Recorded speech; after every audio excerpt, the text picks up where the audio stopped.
চিন্তা করলাম আপনার মতো ব্যক্তিকে নামাজ কাজা করে দেওয়া, জামাত ফসকে দেওয়া আমার জন্য ক্ষতি ছাড়া লাভ নয়। এই জন্য আমি আপনাকে ঘুম থেকে নামাজের জন্য, জামাতের জন্য ডেকে দিচ্ছি। জোরে বলুন সুবহানাল্লাহ। ইবলিস শয়তান নামাজের জন্য ডেকে দেয়, আপনার আমার দেবে মনে হয়? আমার ভাইজানেরা, সেরকম মানুষ হতে হবে। জীবনী শুধু শুনে গেলে হবে না, তাদের রীতিনীতি, তাদের কালচার কিছুটা হলেও আমাদের বাস্তবায়ন করতে হবে, নাকি? কিয়ামতের কঠিন আসরের দিনে আমার আল্লাহ পাক বান্দা বান্দীদেরকে ডেকে বলবে, বান্দা, দুনিয়ার বুকে 18,000 মখলুকাত আমি সৃষ্টি করেছিলাম, তার 17,998 জনকে আমি আল্লাহ মাথাটা নিচু করে সিজদা করেই পাঠিয়েছি। গরু বলেন, ছাগল বলেন, হাঁস মুরগি থেকে শুরু করে প্রত্যেকটা কীট পতঙ্গ যত প্রাণী আছে, আপনি আপনার অন্তরের চোখ দিয়ে একটু তাকিয়ে দেখেন না, প্রত্যেকের মাথাটা নিচু আছে না? মানুষের মতো উঁচু কার? একমাত্র আমার ভাইজানেরা, আমার আল্লাহ পাক সেদিন বলবে, বান্দা, শুধুমাত্র মা খলাকতুল জিন্না ওয়াল ইনসা ইল্লা লিয়াবুদুন, আমি আল্লাহ পাক মানব এবং জিনকে তৈরি করেছি শুধুমাত্র আমার ইবাদত করার উদ্দেশ্যে। ও আমার বান্দারা, তোমাদেরকে আমি আশরাফুল মাখলুকাত করে বানিয়েছিলাম। এই মাথাটা ব্রেন দিয়েছিলাম, বুদ্ধি দিয়েছিলাম। পূর্বে আমার ইমাম সাহেব ভাই একটা আয়াতে কারিমা তেলাওয়াত করছিলেন, যাদের অন্তর থাকা সত্ত্বেও আর তারা সব বোঝার পরেও না বোঝার ভান করেছে, যাদের চোখে দেখার পরেও না দেখার ভান করেছে, কানে শোনার পরেও না শোনার ভান করেছে, উলাইকা কাল আনাম, আল্লাহ পাক বলছেন এরা হলো চতুষ্পদ জন্তু নয়, বাল হুম আদাল, বরং তার চাইতে আরো নিকৃষ্ট। ও আমার ভাইজানেরা, আল্লাহ পাক সেদিন জিজ্ঞাসা করে, বান্দা, এই মাথাটা কার কাছে নত করেছিলি বান্দা? একবার জবাবটা দিয়ে যা। প্রত্যেকটা মানুষ সেই সময় বলবে, আল্লাহ, আমরা তো আপনাকে সিজদা করেছিলাম। বেধর্মীরা বলবে, আল্লাহ আপনাকে সিজদা করেছিলাম। আল্লাহ পাক বলবে, বান্দা, কেমন করে সিজদা করেছিলে আমার সামনে সিজদা দিয়ে দেখাতে বল। ও আমার মালদা জেলা চাঁদপুরের আম্মা জানেরা, ও আমার ভাই জানেরা, বাবাজিরা, ওই দিন আমার আল্লাহ পাকের হুকুম পাওয়ার সাথে সাথে যারা প্রকৃতপক্ষে নামাজ পড়তো, 5 ওয়াক্ত নামাজ বা জামাত সহ যারা আদায় করতো, এদের মাথাটা নিচু হয়ে যাবে, বিসমিল্লাহি আল্লাহু আকবার বলে সিজদায় পড়ে যাবে। ওদের জন্য জমিনটা গরম আর থাকবে না। জোরে বলুন সুবহানাল্লাহ। যারা নামাজ পড়তো না, নামাজীদেরকে আরো কষ্ট দিয়েছে, নামাজীদেরকে দেখে দেখে ঠাট্টা করত। দুনিয়ার বুকে এদিকে আযান হচ্ছে, হাইয়া আলাস সালাহ, আপনি দোকানদারি করেছেন, আপনি আযানের ভুরুকে করেননি, কে ডাকছে? গ্রামের অমুক এক চাচা আযান দিচ্ছে। না না না, ও আমার ভাইজানেরা, হাতে ধরে নাই পায়ে ধরে আপনাদেরকে বলে যায়, বাবা, মসজিদ থেকে যখন আযানের আওয়াজটা আসে, আপনার অন্তরে এটাই আপনি জায়গা দেবেন, আরে মদিনার মাজার মুকাদ্দাস থেকে আমার রাসূলুল্লাহ আমাকে ডাকছে। জোরে বলুন সুবহানাল্লাহ। ও আমার ভাইজানেরা, বাবাজিরা, এই যদি মনে করতে পারেন, ওই মসজিদে যাওয়ার জন্য আপনার সহজ হয়ে যাবে। ও আমার ভাইজানেরা, এই বেনামাজি নাফরমান বান্দা বান্দিরা এরাও সিজদায় যাওয়ার জন্য তৈরি হয়ে যাবে। কিতাবের মধ্যে সে এরা সিজদায় যাওয়ার জন্য জবরদস্তি করবে, কিন্তু আল্লাহর হুকুমে তাদের ঘাড় থেকে পিঠ থেকে আল্লাহ তক্তা বানিয়ে দেবে। এই কল কবজাগুলো কে দিয়েছে? আল্লাহ দিয়েছে না? মানুষে বানিয়েছে। এখানে একটা কল দিয়েছে, এখানে একটা, এখানে একটা। আল্লাহ পারে না এগুলো সোজা করে দিতে? হ্যাঁ, কিয়ামতের দিন ঠিক তাই হয়। নাফরমান যারা নামাজ পড়েনি, নামাজীদেরকে কষ্ট দিয়েছে, আযানের আওয়াজ তাদের কানে যায়নি, কান ঝাড়া মেরে চলে গেছে, তারাও সিজদায় যাওয়ার জন্য তৈরি হবে, জবরদস্তি করবে। কিতাবের মধ্যে সে অতিরিক্ত জবরদস্তি করার জন্য তাদের মুখখানা বেঁকে পিঠের দিকে চলে যাবে। বলি আস্তাগফিরুল্লাহ। আল্লাহ পাক বলবে, এই ধাপ্পাবাজ, জালিয়া, চিটিংবাজ বান্দাগুলো বেছে বেছে এবার আলাদা করে। সেদিন কি জবাব দেবো আপনি আমি? আমার ভাইজানেরা, একটা হাদিস শরীফ আমি তেলাওয়াত করেছি। কলেমা আপনার ঈমান আসবে কিসে? লা ইলাহা ইল্লাল্লাহ মুহাম্মাদুর রাসূলুল্লাহ পড়লেন, এরপরেই প্রথম নাম্বারের দায়িত্ব হলো আপনার নামাজ আদায় করা। যে ব্যক্তি নামাজ পড়ে না, ইসলামে তার 4 পয়সা দাম নেই, তাকে মুসলমান বলে গ্যারান্টেড হবে না। নাম থাকতে পারে আপনার আব্দুর রহিম, আব্দুর রহমান, মুসলমানের খাতায় নাম থাকবে না। বাপ, অনুরোধ করে যাব, শুধু 24 পরগনা থেকে আপনাদের কাছে এসেছি। আমার একটাই পয়গাম, একটাই দাবি, অনুরোধ আপনাদের, নামাজ পড়তে কে 5 ওয়াক্ত আমার বেটা ছেলে ভাই বাবাজি, আমার বেটা ছেলে ভাই বাবাজিরা জামাত সহ আদায় করার চেষ্টা করবে। আর রাসূলুল্লাহর সঙ্গে বিয়াদবি করা যাবে না। নবীর ভালোবাসা যদি অন্তরে থাকে, কিয়ামতের দিন রাসূলুল্লাহ আপনাকে খুঁজে বার করে নিয়ে আল্লাহ জান্নাতে নিয়ে যাবে ইনশাআল্লাহ। তো নবীর ভালোবাসা এর নাম নয় যে নবী খাতো মধু আর আমরা খাচ্ছি বিড়ি, এর নাম নবী ভালোবাসা? রাসূলুল্লাহ বলেছেন, যে ব্যক্তি দাড়িতে খুর মারলো সে যেন আমার গলায় ডাইরেক্ট ছুরি মারে। আপনি সারা জীবন এত বড় একটা অন্যায় কাজ করে সেই নবী আপনাকে চিনবে? কবরে যাওয়ার সঙ্গে সঙ্গে তো আপনাকে 3টা প্রশ্ন করা হবে, তার একটা প্রশ্ন আছে মান নবিয়্যুক। রাসূল কিভাবে চিনবে আপনাদের? আল্লাহ নবী দো জানে বাদশা হাবিবুল্লাহ জনাবে মুহাম্মদ রাসূলুল্লাহ সাল্লাল্লাহু আলাইহি ওয়াসাল্লাম মদিনার মসজিদে নববী শরীফে নামাজের পরে সাহাবায়ে কেরামদেরকে নিয়ে ওয়াজ করতেন। ওই মজলিসের মধ্যে নজর পড়ে গেল একজন সাহাবার চোখ দিয়ে ঝরঝর করে পানি ঝরছে। আল্লাহ নবী নজর পড়ে গেল, ডাক দিলে, বাবা সাহাবা, কি জন্য বাবা কাঁদছো? বাড়িতে কি ঝগড়া করে এসেছো বাবা? বাড়িতে কি অশান্তি হয়েছে নাকি? কেন তুমি এত কান্না কাঁদো বাবা? সাহাবা হুজুর জবাব দিয়েছিলেন, ইয়া রাসূলুল্লাহ, হাবিবাল্লাহ, আমি আপনার একজন নগণ্য গরীব একজন সাহাবা, মনটা আমার চাই সব সময় আপনার দরবারে বসে থাকে। হুজুর আপনার চাঁদ মুখের পানে সব সময় চেয়ে থাকে। হুজুর আপনি আমায় থাকতে দেন না, খালি আমাকে বাড়ি পাঠিয়ে দেন। হুজুর আপনার কথা মতো আমি বাড়িতে চলে যাই। যাওয়ার সময় আমার অন্তরের মধ্যে একটা জ্বলন আরম্ভ হয়ে যায়। আমি জ্বলে জ্বলে গিয়ে সংসার করি, জ্বলে জ্বলে গিয়ে বাড়িতে গিয়ে সংসার করি। আমার অন্তরের জ্বলনটা যখন বেশি হয়ে যায়, ওই সময় আমি সহ্য করতে পারি না। ইয়া রাসূলুল্লাহ, ওই সময় আমাকে সংসার ভালো লাগে না, ছেলে মেয়ে আমাকে ভালো লাগে না, বিবি আমাকে ভালো লাগে না, ভালো লাগে শুধু আপনার চাঁদ মুখখানা দেখতে। সুবহানাল্লাহ, ইয়া রাসূলুল্লাহ, ইয়া হাবিবাল্লাহ, ওই সময় আমি ছুটে ছুটে হুজুর আপনার দরবারে চলে আসি।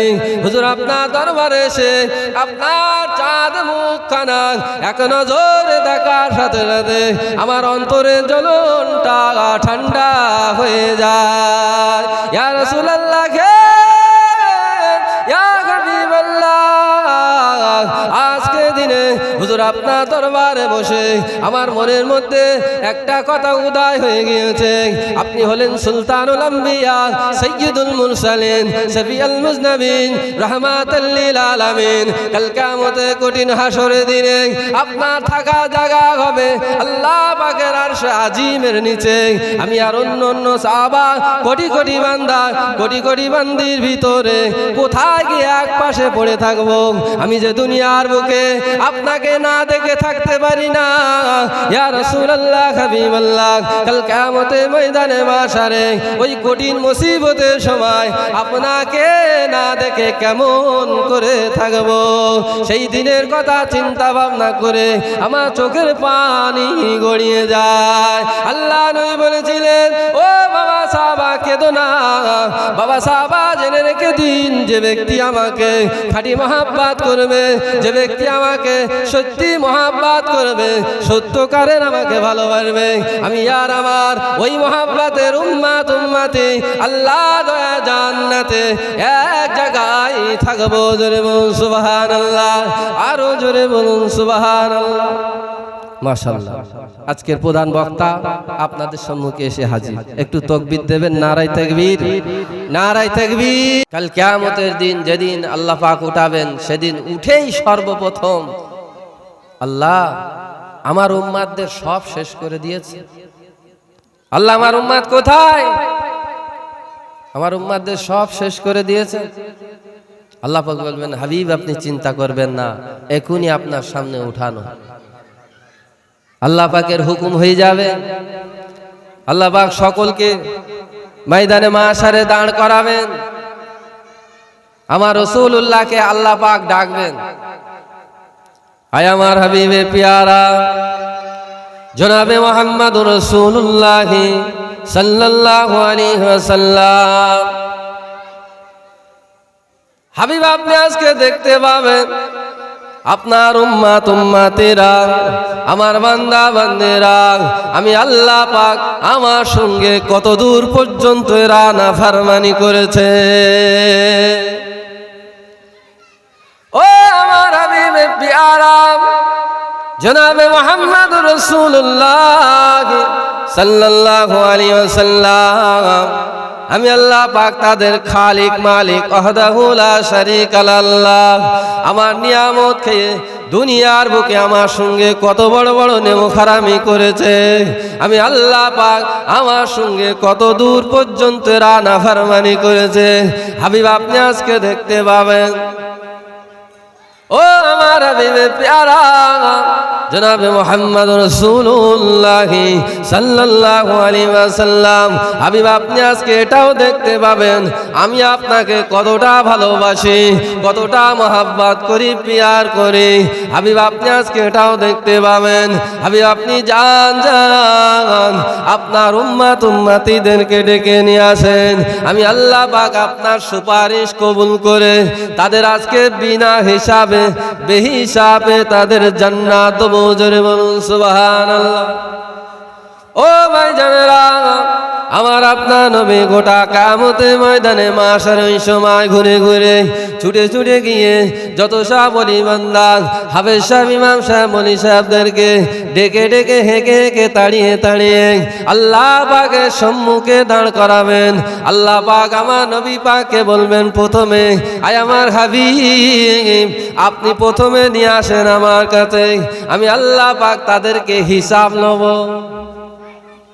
একদল প্রথমে আপনি ডেকে নিয়ে আসেন, আমি হিসাব নেব। আল্লাহর ফারিস্তাদেরকে ডেকে ডেকে বলবেন, আল্লাহ পাক আমার হাবিবের এই সমস্ত উম্মত উম্মতি দিগকে হিসাব কর। এবারে আল্লাহ পাক বলবেন, হাবিব আপনি যান, আপনার খাতিরে আপনি যাকে চান আপনি সুপারিশ করুন, আমি আল্লাহ কবুল করে আজকে বেহিসাবে জান্নাত দেব। জোরে বলুন সুবহান। আমার আপনার নবী ওই সময় গোটা কিয়ামতের ময়দানে মাশারে ঘুরে ঘুরে সমস্ত গুনাহগার বান্দা পাহাড় পাহাড় দরিয়া দরিয়া গুনাহগারদেরকে ডেকে ডেকে হেঁকে হেঁকে তাড়িয়ে তাড়িয়ে আল্লাহ পাকের সম্মুখে দাঁড় করাবেন।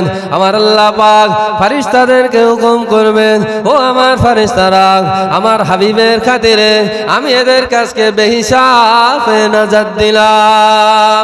ও আমার হাবিবে প্যারা জনাব মুহাম্মদুর রাসূলুল্লাহ সাল্লাল্লাহু আলাইহি ওয়াসাল্লাম, আপনি এদেরকে সঙ্গে করে নিয়ে আমার দয়ার জান্নাতের মধ্যে চলে যান। জোরে বলুন সুবহানাল্লাহ। আমার ভাইজানেরা, আমার রাসূল যে কিয়ামতের ময়দানে ঘুরে ঘুরে ডেকে ডেকে হেঁকে হেঁকে নিয়ে আসবেন আল্লাহর সামনে, আপনি যে উম্মত সেই নবীর, তার প্রমাণ কি আছে? সেদিন তো রাসূলুল্লাহ সুপারিশ করবে, আমরা সবাই জানি শুনে আসছি, কিন্তু এটা আপনাকে বুঝতে হবে। আপনি একটা কোনো স্কুলে যখন পড়াশোনা করেন, সেই স্কুলের একটা ইউনিফর্ম থাকে না বাপ? আমার কথা কি আপনারা বুঝতে পারছেন? যে কোনো আপনি স্কুলে পড়েন, ইউনিভার্সিটি পড়েন, সেখানকার একটা ইউনিফর্ম থাকে না? বুঝতে পারে মানুষ দেখলেই, আইডি কার্ড দেখলে বুঝতে পারে এটা এই বাচ্চাটা এই স্কুলের ছাত্র বা স্টুডেন্ট। তো আপনি যে সেই নবী পাকের উম্মত, এর প্রমাণটা কি হয়? আম্মা জান হযরত আয়েশা সিদ্দিকা রাদিয়াল্লাহু তাআলা আনহা আমার রাসূলুল্লাহকে জিজ্ঞাসা করেছিলেন, ইয়া রাসূলুল্লাহ, ইয়া হাবিবাল্লাহ, গোটা কিয়ামতের ময়দানে মাশারে সেই দিন প্রত্যেকটা নবীদের উম্মত উম্মতি থাকবে এক জায়গায়, আলাদা আলাদা কোনো হাসর হবে না। 1,24,000 ইখতিলাফ, 2,24,000 নবী রাসূল পয়গম্বর, প্রত্যেকের উম্মত উম্মতি এক জায়গায় থাকবে, মেয়ে ছেলে বেটা ছেলে। ইয়া রাসূলুল্লাহ, হাবিবাল্লাহ, আমি আয়েশা বুঝতে পারি না ওই কঠিন কিয়ামতের ময়দানে মাশারে এটা যে আপনার উম্মত, এটা আপনার উম্মতি, কেমন করে সেদিন চিনবেন? আমার রাসূলুল্লাহ বলেছিলেন, ও বিবি আয়েশা সিদ্দিকা রাদিয়াল্লাহু তাআলা আনহা, আল্লাহ পাক আমি রাসূলুল্লাহ আমার জন্য একটা ফ্যাসিলিটি দিয়েছেন। কঠিন কিয়ামতের ময়দানে মাশারে আমার যারা উম্মত হবে তারা দুনিয়ার বুকে 5 ওয়াক্ত নামাজ পড়তো, 5 বার তারা ওযু করত। তাদের ওযুর অঙ্গ, যে অঙ্গগুলো ধৌত করতে হয় ওযুর সময়, ওযু করতে গিয়ে এই ওযুর অঙ্গ দিয়ে একটা লাইটের মতো একটা নূর চমকাবে, তাদের পেশানি দিয়ে সেজদার জায়গাগুলো দিয়ে নূরের লাইটের মতো একটা নূর চমকাবে। ও বিবি আয়েশা সিদ্দিকা রাদিয়াল্লাহু তাআলা আনহা, আমি রাসূলুল্লাহ এই নূর চমকানো দেখে দেখে তাদেরকে বেছে বেছে আলাদা করে নেব। জোরে বলুন সুবহানাল্লাহ। কি দেখে চিনবে রাসূলুল্লাহ? চেহারা দিয়ে নূর চমকাচ্ছে, দেখে দেখে চিনবে। আপনার যদি চেহারায় নূর না চমকায়, সেই রসুল কি চিনতে পারবে মনে হয়? রসুল যদি না চিনতে পারে, সুপারিশ কি আপনার কপালে জুটবে মনে হয়? কোন লাইনে কোন কাতারে পড়ে থাকতে হবে তার ঠিক নেই। এর থেকে বোঝা গেল নামাজ হচ্ছে বেহেশতের চাবি, এটা তার প্রমাণ। আপনি যদি নামাজ না পড়েন, সেজদার জায়গা কি নূর চমকাবে? বাবা কি বলেন? আমাদের দেশে এমন লোক আছে না, নামাজ পড়ি না তাই কি আমার ইমান ঠিক আছে, কথা বলার লোক আছে না? আছে আপনাদের দিকে? আমাদের দিকে অনেক আছে। আপনার নামাজ না পড়লে আপনার কিসের ইমান? শরিয়াতের মূল বিধান হচ্ছে নামাজ। আমার ভাইজানেরা, যদি একবার ফয়সালা হয়ে যায় জাহান্নামে যা বান্দা, আপনার কপাল ফেটে গেল। সহ্য করার ক্ষমতা আছে তো? জাহান্নাম আমরা কানে শুনেছি, চোখে দেখি। আল্লাহর ফারিস্তাদের চেহারা, হযরতে মিকাইল আলাইহিস সালাম, উনি একদিন আমার রাসূলুল্লাহর দরবারে আসলেন। হযরতে জিবরাইল আলাইহিস সালামও আসতেন। জিবরাইল সালামকে একদিন জিজ্ঞাসা করছে, ভাই জিবরাইল, আপনি আমার দরবারে বহুবার এসেছেন। হযরতে মিকাইল আলাইহিস সালাম তিনিও আমার দরবারে এসেছেন। কোনদিন মিকাইল ফারিস্তার মুখে কোনদিন হাসি দেখতে পায় না, কি ব্যাপার? সব সময় ওনার অন্তরে যেন একটা ভয়, ত্রাস। বিষয়টা কি বুঝতে পারলাম? যে ফারিস্তার বলা হয়েছে তাদের পূর্ণাঙ্গ চেহারা এতটা বড় করে আল্লাহ পাক বানিয়েছে, 7টা সমুদ্রের সমুদয় পানি যদি তার মাথায় ঢেলে দেওয়া হয়, গড়িয়ে পা পর্যন্ত আসার আগে গায়ে শুকিয়ে যাবে। কেমন ভয়ঙ্কর চেহারা মনে হয়? কোনো আন্দাজ আমরা পাবো?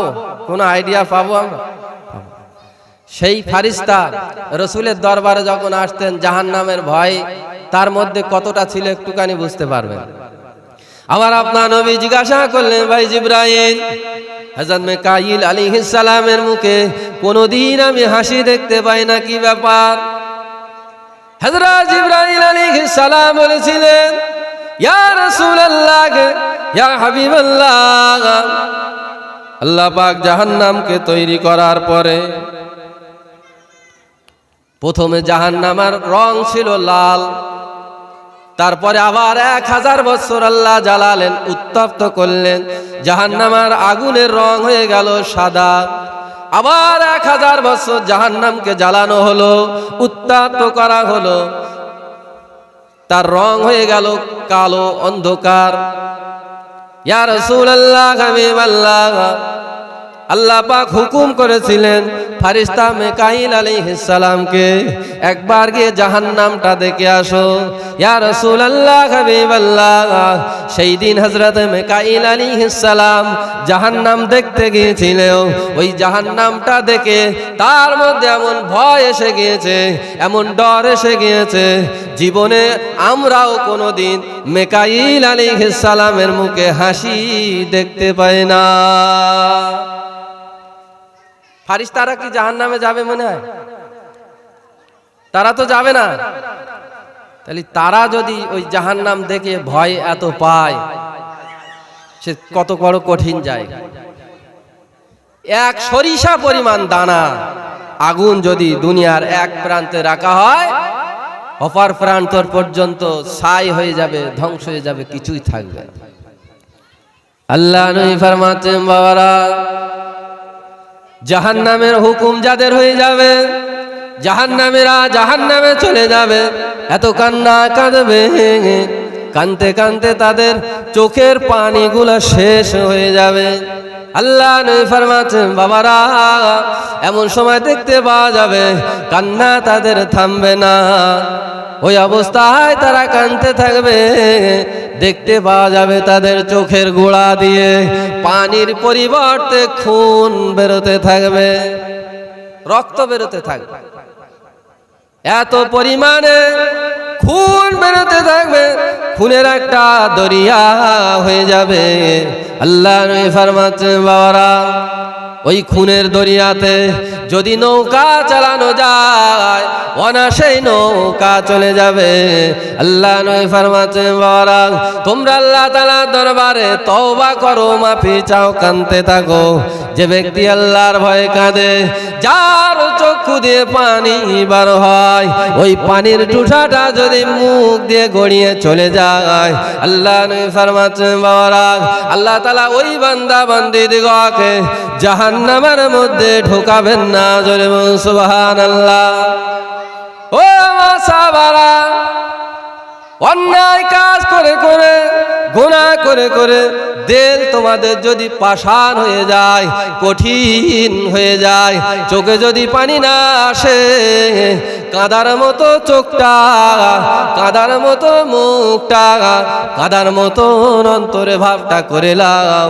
রব্বুল আলামিন আল্লাহ পাক তোমাদিগকে কাদার ভিতরে শামিল করে নেবেন। জোরে বলুন সুবহানাল্লাহ। শুধু একটু তওবা করতে হবে, যা হবার হয়ে গেছে, আর না, এটা মাথায় রাখতে হবে। দুনিয়ার জমিন থেকে আমাদের বিদায় নিতেই, নাকি বলেন? কেউ থাকতে পারবে? বিদায় নেওয়ার আগে চিন্তা করেন কি নিয়ে যাব।